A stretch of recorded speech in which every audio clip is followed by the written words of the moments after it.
Good evening, spiritual warriors. Welcome to Spiritual Warriorship.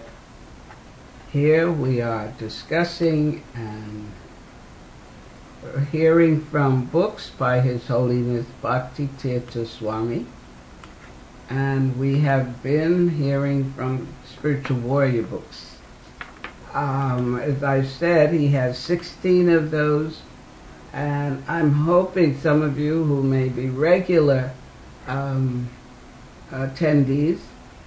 have gotten at least one or two. We've been on Spiritual Warrior 3 for some time now.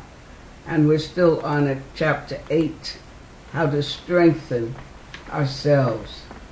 And we have earlier times gone through spiritual warriorship, what it means, and how we are moving ahead with this in our spiritual life, to help our spiritual life. So I'm not going to begin tonight with questions. Hey! Could say because I haven't gotten any answers. But it's all right. I just pray that what is coming, what I'm sharing, is making some impression on your consciousness, and that you're able to imbibe it and put it in practice in your life. And if anybody's here for the first time, welcome to Spiritual Warriorship. Oh, and by the way, you can get these books, Spiritual Warrior books, any of Bhakti Tirtha Swami's books, from Krishna.com store, or from the publishers harinampress.org. And there I understand you can get something free if you go there. I think you'll get the 12 qualities of a spiritual warrior. So tonight we want to continue. And what I did today is I try to read and review and pray for how to present this to you, how to offer it to you, and how it's helping me. I realize that these books are like guidebooks. Excuse me. I notice how he writes, and he's telling you spiritual warriors must, in order for this to happen. And it's like, you buy something, a big piece of equipment, and you're trying to put it together. What do? You look for the manual, the instruction book. And that's what, of course, our Bhagavad Gita is. It's our manual, our instruction book. And I hope that those who are attending are reading and studying, where Krishna tells us what we must do, should do, what we can expect in our connection with him. And what Bhakti Tirtha Swami does is, in my opinion, even clarify that more in case we get a little spaced out. He brings it to our face and then gives us a technique, a technology. So let's see where we are in how to strengthen ourselves, chapter 8. Because we had been through quite a few chapters, and sometimes it all sounds very good, and then we say, well, how do I do that? Or how will I be able to do that or practice that? And this chapter, I feel, helps us with that. So let's see. Again, I promise not to ask questions, but I stopped a moment because the first thing came up. But it's okay if I ask, and then I'll answer, and not ask for any. Could I ask, though, how many people are in the chat room so far? 2. 2? Okay, good. Welcome. So we started this chapter with the title, Spiritual Life is Challenging. And we realized, all of us who are on this path, and if you're out here spiritually, I meant to fix this up for you. that it is challenging. But once we make a commitment, we have found or have decided to travel the spiritual path, difficulties will arise. But what we find is that these difficulties or challenges have a purpose. They really serve as tests to see if we're qualified, because there's a price for everything, even in our spiritual life. So they're like tests. You go to school, you have to take a test to move. So these challenges are tests to see if you're qualified. And he tells us that the opportunity for elevation, because you don't want to be stagnant. If you study one grade, you don't want to stay in that grade. You want to move on. If not, you'll be the biggest kid in that grade while everybody else is moving on.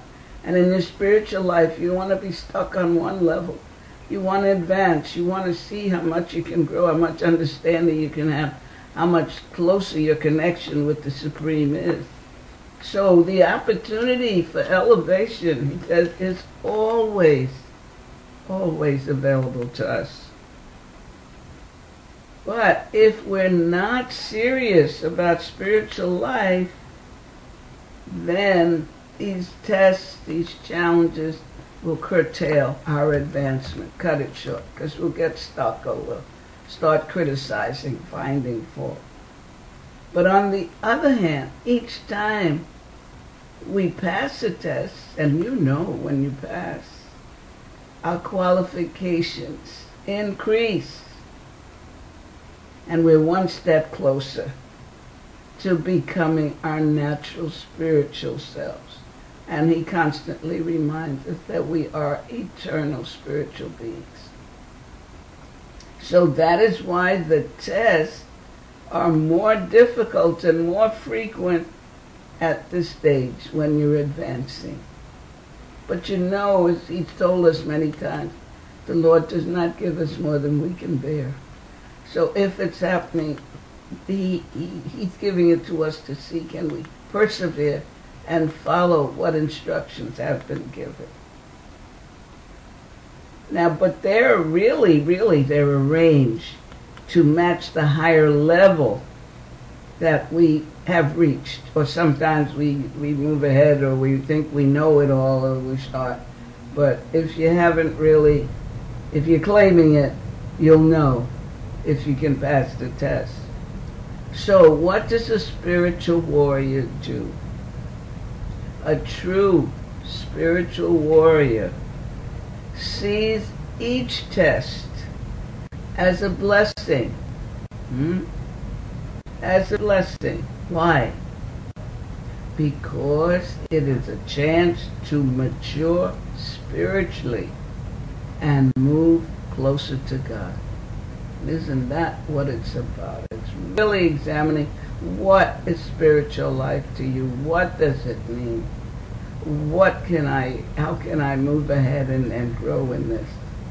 When we recognize that each test or challenge is a positive event, what do?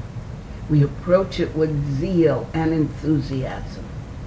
All right, Krishna, I'm ready for this one.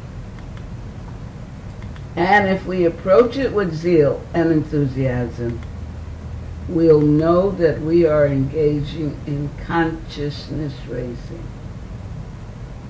So each test is a chance to prove that we are focused and sincere about becoming spiritual beings. Focused and sincere. In this way, we become more aware and we don't allow little petty things to disturb us.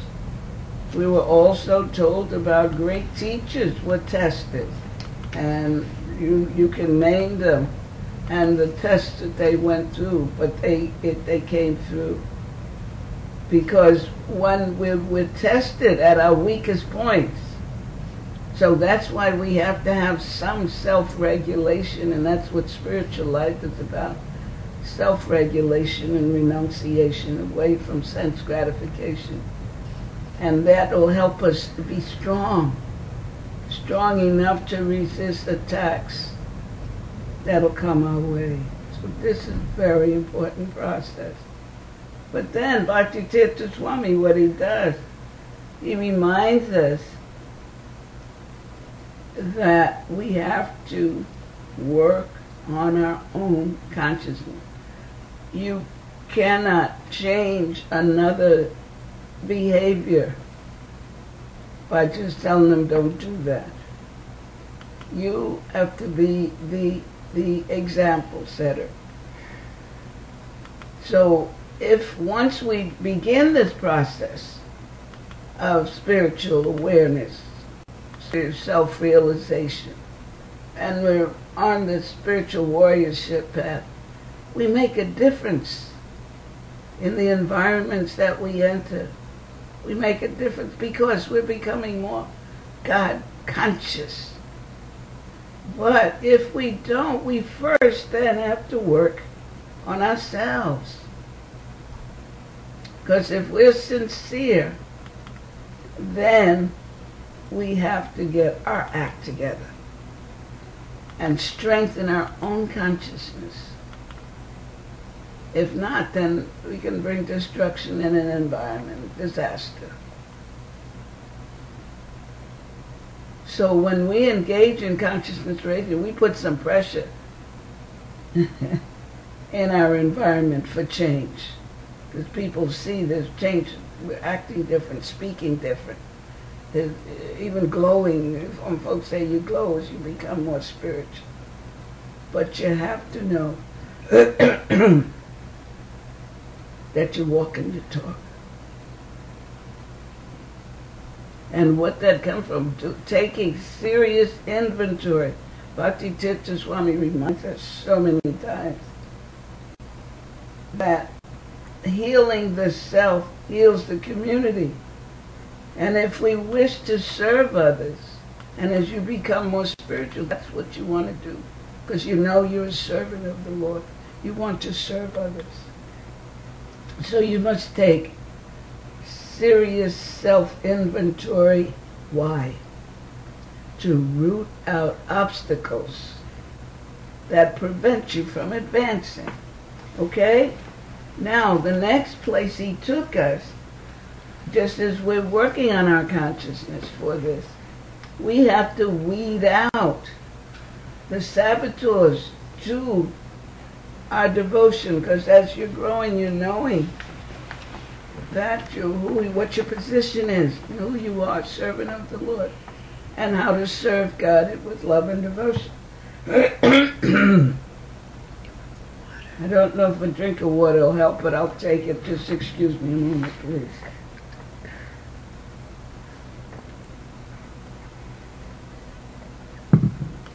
Okay, so we looked at how weeding out the saboteurs.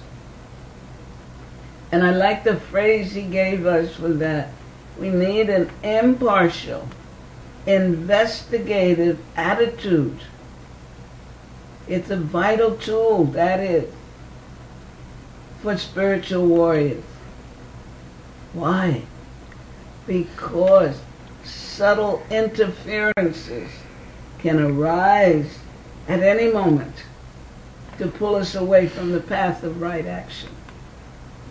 And the example given for that is the Lord Chaitanya cleaning the Gandicha temple. And if you haven't read about that recently, it's in Chaitanya Charitamrita Madhya Lila 12. Chapter 12, 135. Wonderful story. But what does he do is he's cleaning, and you read out buckets of water, lots of people. But he himself, Lord Chaitanya, comes to clean. And what is he demonstrating for us? He's demonstrating that we must search within ourselves and do our own inner work of purification, which means weeding out doing self-inventory. That's important. And he's reminding us, Lord Chaitanya, that as spiritual scientists, as he calls it, we are microcosms of the outer world. And that we have to look inside.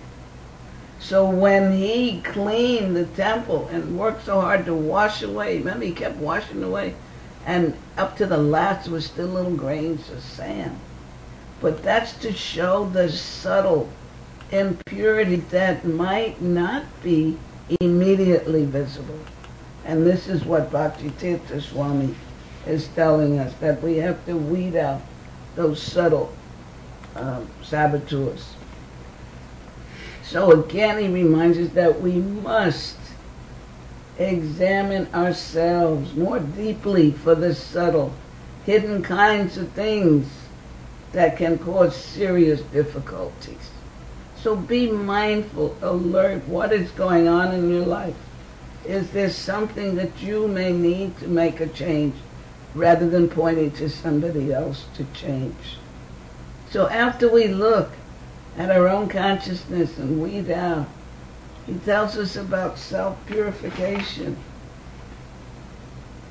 No, self-protection. How do I protect myself?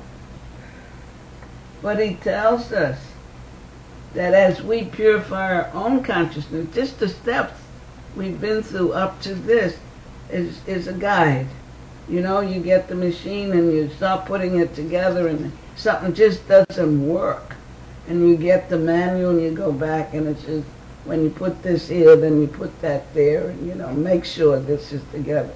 So with our own consciousness, as we purify, by working on our consciousness, by moving through our tests and all, we become more effective spiritual warriors. But we must keep in mind that we're in a wartime situation. So what? In war, to fight effectively, soldiers must know how to protect themselves. You must know who are the enemy. So the art of self-protection is an essential component of our inner work and our endeavor to serve others. So he tells us that our minds are extremely vulnerable to influences from media and electronic devices that surround us. Self-protection for spiritual warriors. Remember, we are spiritual warriors. And remember, our battlefield is consciousness. So self-protection for spiritual warriors involves being vigilant about your mind at all times. He suggests minimizing television viewing, excess computer work, and any other habits that lead to passivity, inertia, and mental laziness. And so we must also minimize ourselves against mob mentality and degrade mass consciousness by what? By including processes of purification as a regular part of our lives. So we've had meditation and we've talked about association with other spiritual beings. So we then takes us to explain the value of discernment or discrimination and understanding that the root cause of destructive behavior can generally be traced back to common ground, lust, or the desire for sense gratification. But he tells us, as spiritual warriors, we must not allow herd mentality to capture us. Instead, we must keep ourselves apart ready to lead as a result of our purity and commitment. So it isn't that you stand back and find fault and commit and criticize and find fault. No, you are ready to lead based on your commitment and purification in your spiritual life and your work on your consciousness. So we must, in order to do that, we must be able to resist the lower urges and then guide others to a spiritual shelter. Do you find yourself, since you've been hearing these classes, sharing some of these ideas with others? And when you hear some negative stuff, you'll say, well, I heard a class and this happened, or I read this book. These readings are really helping me. I've been able to, it seems, help individuals. I'd hear and I'd say, oh, I just read that Bhaktitirtha Swami said. And then it's usually connected with something in the Bhagavad Gita. Have you read, I usually, when people are having trouble with getting a sense of who they are, Bhagavad Gita chapter 2, where Krishna is telling Arjuna, because that Arjuna's confusion, he said to him, you call yourself learned, you don't know the difference between the spiritual and material. And he starts telling him about the soul. And that's where I send people. And here, Bhaktitirtha Swami is continually reminding us of who we are as soul, eternal beings, connected to God, and yet giving us specifics of how to work on our consciousness, how to go within, how to remove the saboteurs. So he's refining for us if we have some difficulty, or in this age with all the stuff going on out there. So he tells us that after we resist the lower urges, and he says that these principles of discernment are simple to understand, but they are important because they have a deep impact on our ability to maintain our strength. And that's when you're on the spiritual path, maintaining your strength. And I like the way he tells us that normal is not natural. You know, we must resist the temptation to be normal, because those who are now considered normal accept the value and practices of the insane world. So we're not accepting that. He says that as spiritual warriors, we must go beyond this narrow conception of human life. What does that mean? This means that in every situation we must ask why and how and what will that lead to. Question. We should constantly examine the ramifications of our thoughts and actions and seek to discover the laws behind them. Again, this comes up, continue being mindful, being alert. What are you thinking? What words are you saying? What are the ramifications behind your words and actions? Because ultimately what we will learn who the lawmaker is and how to be in harmony with his laws. And we will discover that we do not want to be lawmakers. I guess you could mention that's what the law of karma. We talk so much about that. Because we don't want to be lawmakers, because we do not want the experience and the painful consequences of our actions. So we looked at that, and then we went on to another discernment or discrimination we must be careful of, and that's sound vibrations. Because who we talk with, what we talk, and what we hear requires careful discernment or discrimination. Even if we're not aware of it, the sound vibrations have a powerful effect on us, and I'm sure most of you out there know that. So if we engage in frivolous, speculative, or gossipy conversations, what do? We weaken our vital energy and interfere with our spiritual development. And again, spiritual development is the goal. Hopefully it's the goal for all of us who are hearing this spiritual worship, who are coming to Krishna.com. Spiritual development. And what? That kind of behavior causes us to become off balance and consequently makes us more open to attack. So it's again being mindful. And he reminds us that we must be attentive to the quality of sound that we allow in our environment.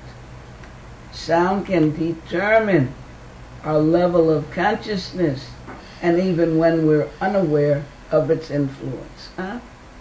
I just thought of this, it's like what I'm giving tonight. You got some medicine, and your medicine, spiritual warriorship, how to take it.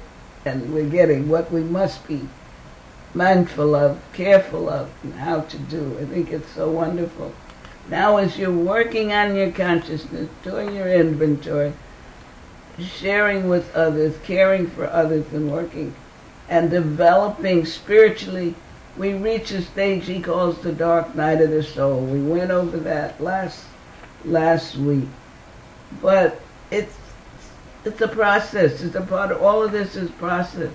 As Prabhupada says a lot of times, that Krishna consciousness, becoming Krishna conscious, is a gradual process. Developing spiritually, seriously spiritually, is a process. And it's our growth process. It's the reason why we're here in this material world, is to develop more spirituality and grow. So we must be prepared for what is called the dark night of the soul. And it can be a challenging period. We just got through talking about challenges and tests. We're going to have it. But it's a time that could be dangerous or an opportunity. It could be dangerous that how the tests are coming, we succumb and become defeated or full of despair. Or it can be an opportunity. And I remember when he mentions opportunities at every point of the way, but an opportunity that we are receiving an unprecedented chance to put many old destructive patterns behind us. We have to get rid of the old so that these new thoughts and words and understanding can come in. Yes. There's a question from Bhakti Carol. She asked about sound influencing us. Someone close to me who is a devotee speaks much about illicit activities and angry words. What to do when it comes from a devotee? I hear these things a lot. Okay. You can say to the devotee, to say honestly, this kind of conversation disturbs me. I'm trying to grow spiritually, and what I understand, we have to really look at yourself. What has made you so angry, or why do you want to talk this way? And it's not good for my spiritual life. And you may have to take distance if it's continual. Or you may, again, want to help that individual to make them mindful that such words, thoughts, just as we've read here, are not healthy for our spiritual growth. And if it's a devotee who has been initiated in chanting, given the Maha Mantra and chanting, You can remind them that the spiritual master, they made a vow to chant, and the chanting is not healthy if it's coming from out of a mouth that's speaking like that. Try to be as caring as possible, but as honestly direct and spiritual, and know that it's not good for your ears and your consciousness. And just tell them, let's try, try to change that. Or if there's some way you need help with that, let me know and maybe we can get some help. But it's not good for my consciousness, and I choose not to hear it. Okay? And see if that helps. Or if you have one of Bhakti Tirtha Swami's books, you can just what we talked about, how sound vibrations can weaken your energy and really interfere with spiritual development. Is that okay? Okay?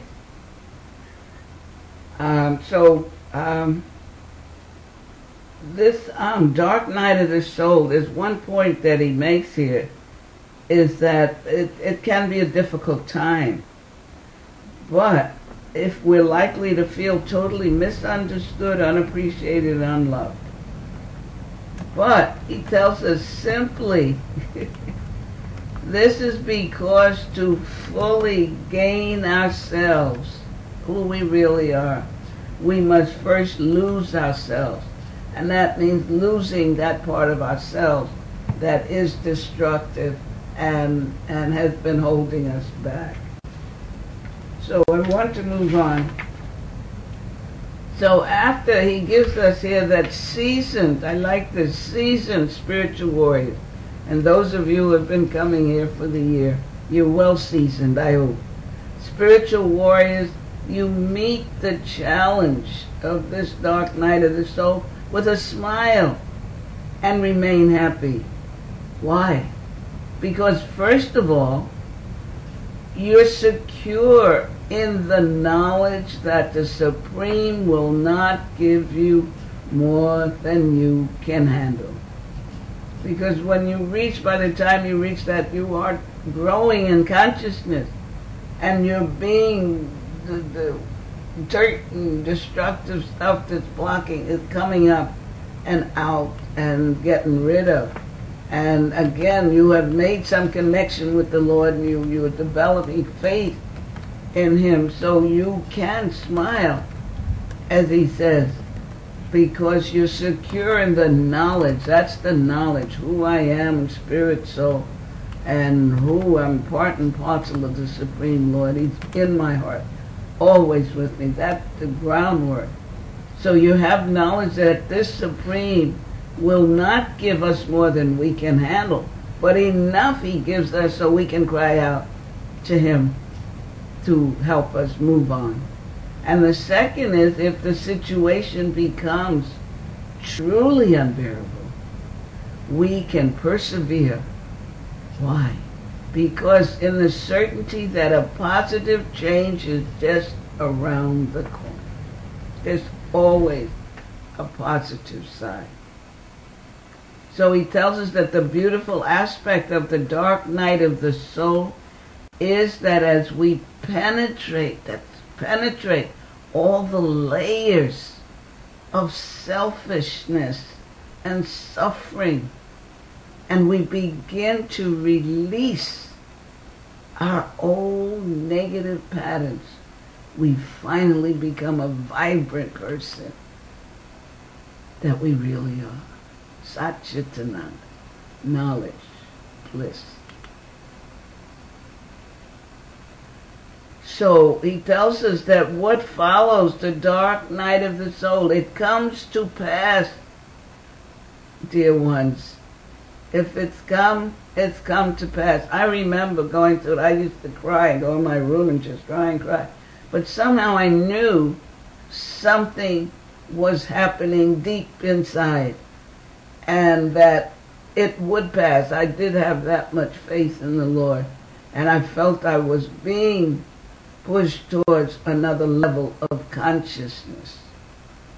So he calls it a beautiful aspect of it. If you're going through it or have been through it or you found somebody who's going through it, know that it has a purpose, because you're just penetrating all the layers of selfishness and suffering, and you're releasing negative patterns so that you can become the vibrant person. Now, what follows the dark night of the soul is a high level of attainment accompanied by abiding experience of profound joy. To reach that level, we must remove the countless layers of dirt encasing our heart and consciously choose to ally ourselves with the forces of goodness and transcendence. And another picture came to mind. If you go in antique shops and things and you see something that looks like it might be something you would like, or a statue, but it's covered with stuff, but you go ahead and you buy that, and you know you have to clean it layer by layer. So we're all very special to the Lord, and we're his part and parcel. And once we make a commitment that I want you, Lord, and I'm calling your name, I'm reading about you, hearing about you, talking about you, he's going to help us to get that polished self forth. Okay?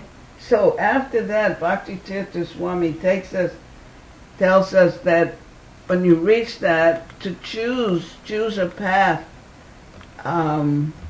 with care.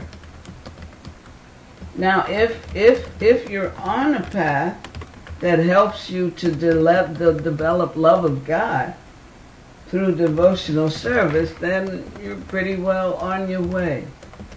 So he says that as spiritual warriors, we must be especially vigilant about choosing our spiritual path. Have you noticed how many times vigilance has come up? You mustn't get stuck in a sleepiness or mental laziness. We have to be alert as spiritual warriors all of the time, of our thoughts, our words, or what's coming at us.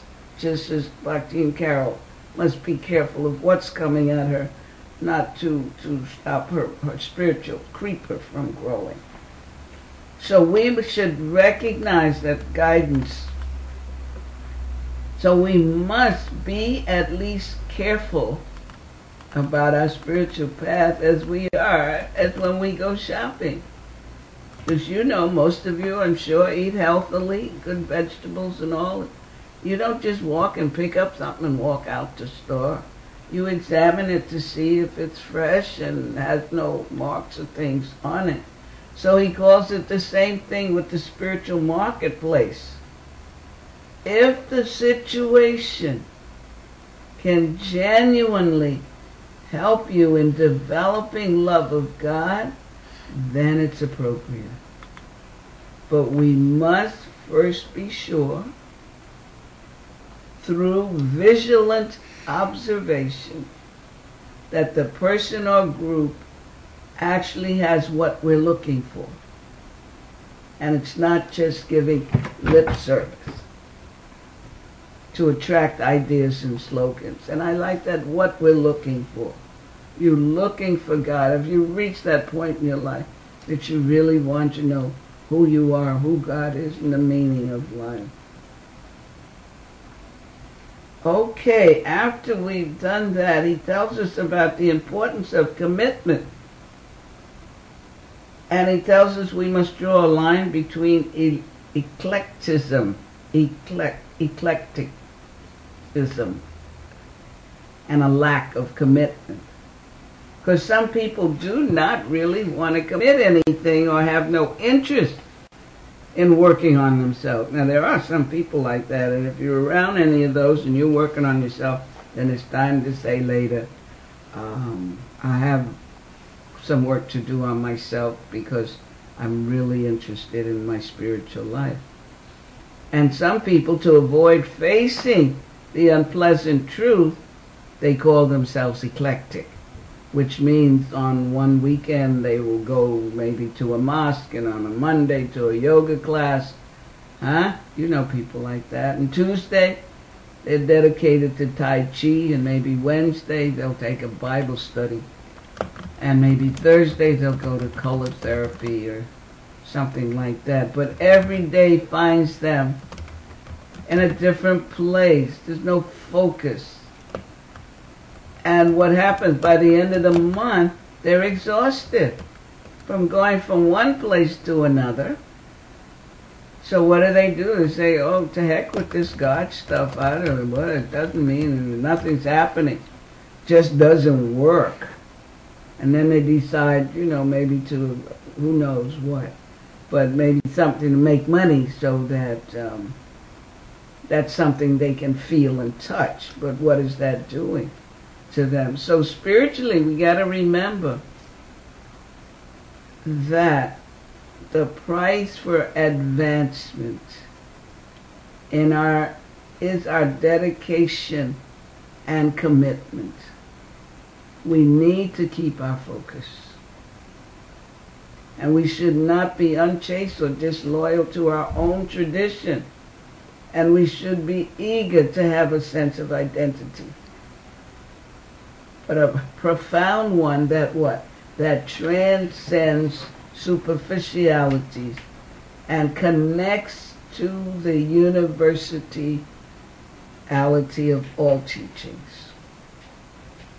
So, otherwise, we just dabble here and there, practicing mental gymnastics that do not lead to any substantial change. We must be honest with ourselves and discover just how serious we are about spiritual life. Can you understand that? Be honest with yourself and discover how serious we are about spiritual life. And hopefully hearing this and sharing this.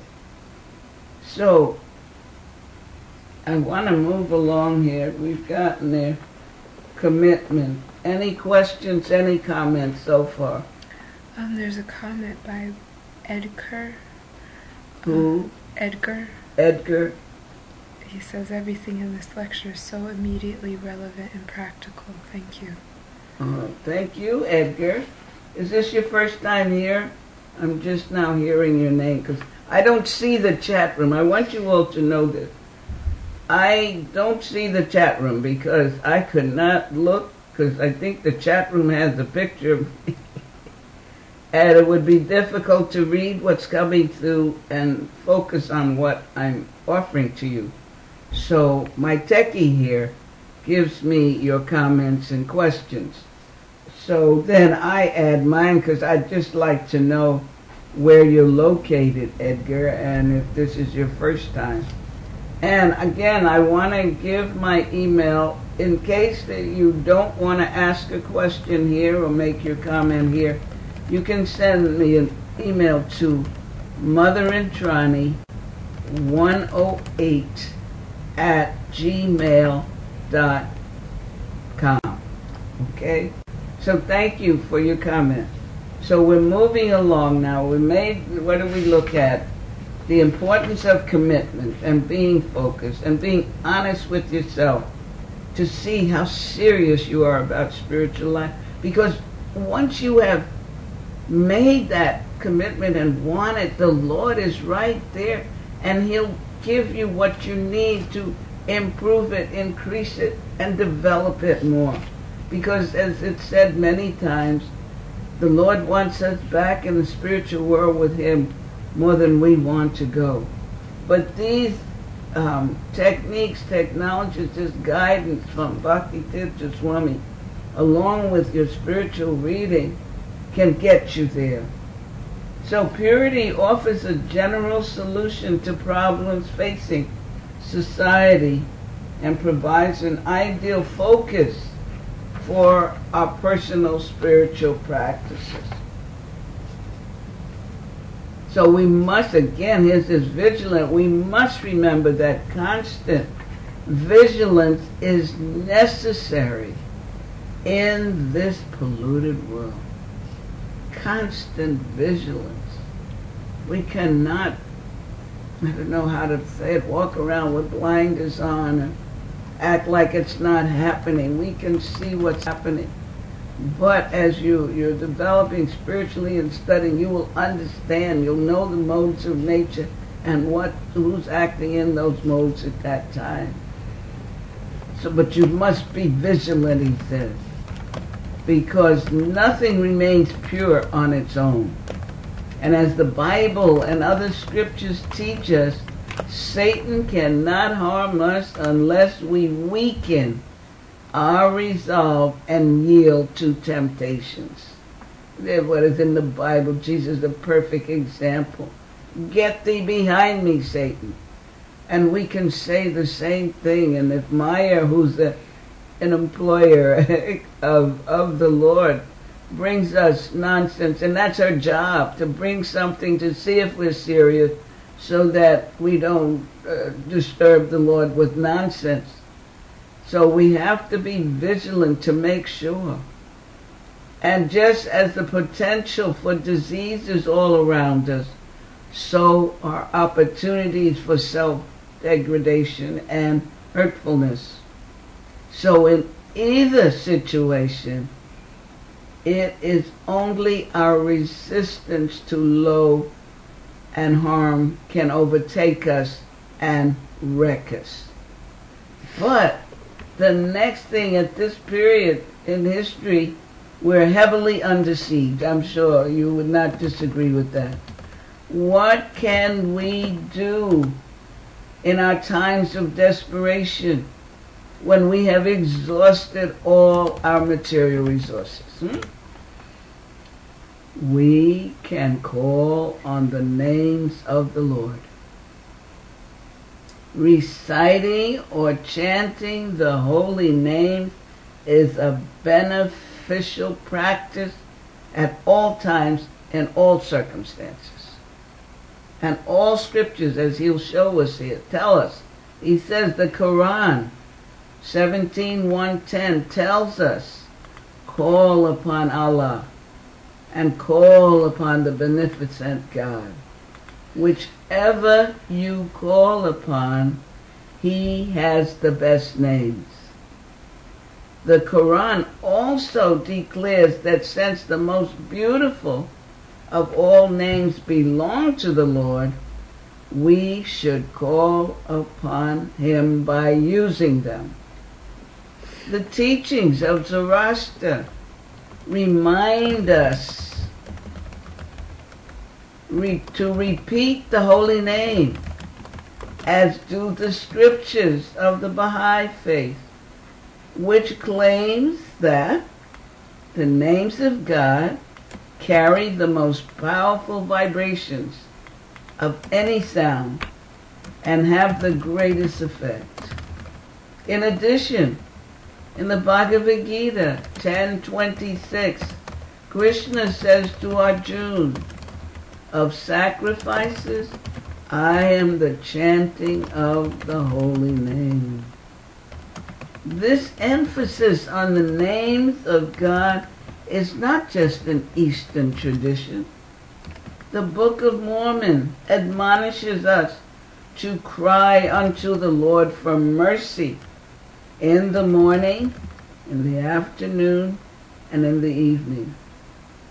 The Christian Bible tells us in Romans 10:13 that whoever calls on the name of the Lord shall be saved. Psalms 113:3 says that from the rising of the sun to its setting, we must praise the names of the Lord. Not just when we need food in our refrigerator, or want a higher salary, or a new car. We should be turning to God for everything at all times. Even in daily life, we catch someone's attention by calling to them. For example, perhaps an acquaintance is trying to sneak away and avoid notice. Brother Jones, wait a minute, we shout. and we have caught his attention. Or maybe a lazy employee is trying to go to sleep after finishing his work for the day. If we are weary enough of this behavior, we may call him by name and say something like, "Wake up! You've been sleeping all week long. You've been sleeping lifetime after lifetime. Wake up now." So although the chanting the holy name is powerful for us as individuals, it's even more potent when done in groups. When we join in unison with others to invoke the Lord, our personal call is amplified. This demonstrates once again the great importance of community and the necessity for congregational activities to deepen our spiritual life and our connection with the higher realm. Were any of you watching or at the 24-hour kirtan at New Vrindavan? What was that, last weekend? I was here. I turned on my computer on that Saturday at 12 or whatever, and I didn't turn it off until they finished the next day. And I would sing along with them that holy name, and when it's sung and so profoundly and others singing, it's really powerful and exciting. So let's see, do we have time for more? I think I've covered what we have covered.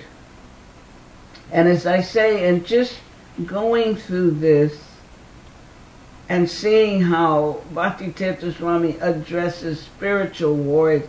Did you hear how he, spiritual warriors, as spiritual warriors we must do this. As spiritual warriors we should do this. He's endeavoring to help us become strong, powerful spiritual warriors, spiritual beings, knowing who our connection is. He's always telling us. So what I'll do, I'll stop now. Are there any questions or comments? Let me, because I've been doing a lot of talking. How many are in the chat room? Just still 2 or? 6 people. 6 people. Familiar? Any of my familiar buddies out there? Yeah, who? There's someone named Bliss, Kremlin, Madesh, Bruce, Edgar, Bhakti Carol. Oh, Kremlin is back. Thank you. And who else? Rajesh. Haven't heard your name in a while. Welcome. I hope this is being helpful to you. Did Edgar say where he was located, or he doesn't want to say? Okay, I'm just curious, Edgar, if this is your first time. I usually ask that question. And there's also Bliss and Bruce and someone named Ian. Oh, Just came in. okay. They just came in? Okay. I hope you're familiar with Bhakti-tirtha Swami's book. And I like to kind of get familiar with who's out there. As I say, I don't see the chat room, but my techie here tells me who's there, and I'm curious. So, as I said, I feel we've covered quite a bit in this chapter, how to strengthen ourselves. You're on the spiritual path. Isn't it wonderful to get a guide and techniques, technologies of how to become strong and stay strong in this mad world out there. And remember, what did he say? Normal is not natural. You want to be a transcendentalist. And we'll complete this chapter next week. It's just a little bit left, but I think I'll end it tonight. And again, any comments, questions from who's out there? There's a question based on the Bhagavad Gita. Okay.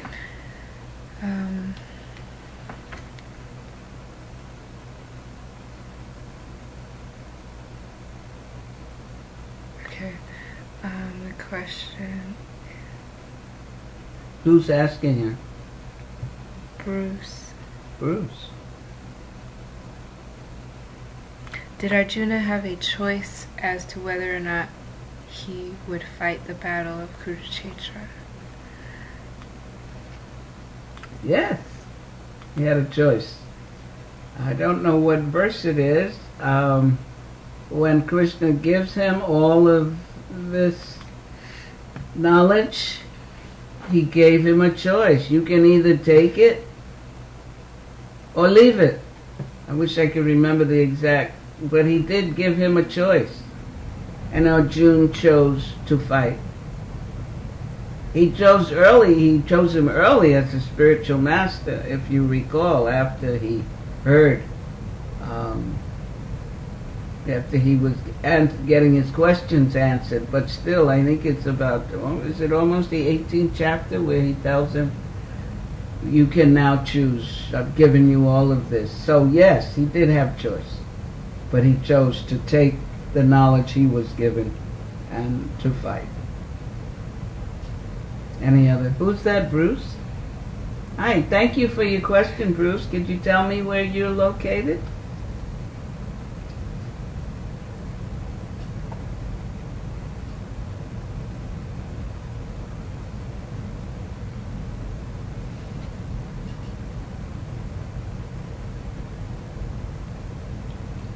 No comment. Okay, Bruce, keep it a mystery. It's all right. I'm thankful you're there.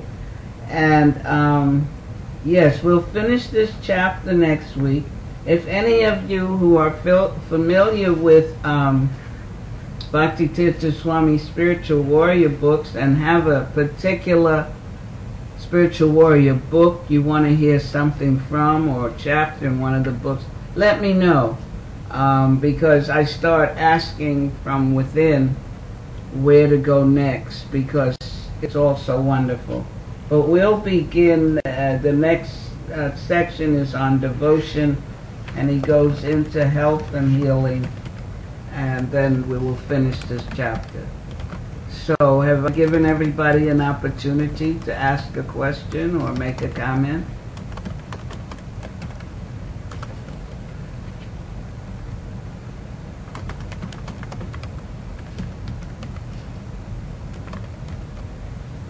Yes? Okay, then we'll say good night. We'll say Hare Krishna. And don't forget this last section, calling on the names of the Lord. If you aren't doing it, try during the week. And if you are try being more vigilant. And just try this week to be more vigilant on every aspect of your life, and how you can use these guidelines for greater spiritual development. The sounds you hear, your TV watching, and all of that, and what's going on, your words, your thoughts, your action. And you'll see you'll be a stronger spiritual warrior. Thank you for being there. I look forward for us meeting again next week, hopefully. And don't forget, any comments you can write to me at motherindrani108@gmail.com. Hare Krishna. Good night to you all.